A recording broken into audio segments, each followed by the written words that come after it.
यात्राको तेस्रो दिन भ्यू पोइन्ट जान सकिन्छ। ताल वरिपरि घुमेर पनि बिताउन सक्नुहुन्छ। समय छ भने यहाँ 2 दिन बिताएको धेरै राम्रो।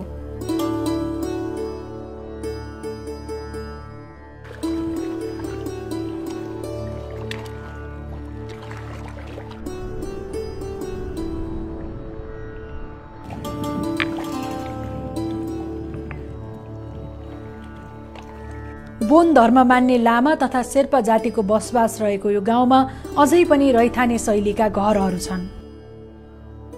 जनजीवन अत्यन्तै सुस्त अनि शालीन छ।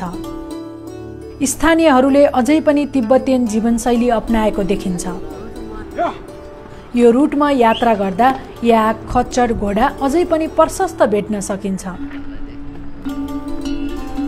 तपाईहरू ताल वरिपरि 1 दिन घुमेर अप्पर डोल्पा से गुम्बा धोतरापसम्मको यात्रा गर्न पनि सक्नुहुन्छ।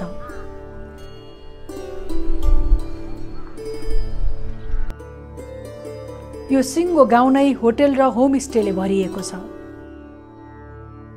जहाँ स्थानीयको आतिथ्यताले मन नै प्रफुल्लित बनाउँछ। केही विशेष योजनाका साथ जान तपाईलाई मन छ भने ढुक्क हुनुहोस्। फोक्सुन्डोको ढोका एकपटक खुलेपछि तपाईँ पुग्ने भनेकै सम्भावनाको सागरमा हो। यसपालि घुम्ने पालो तपाईको। धन्यवाद।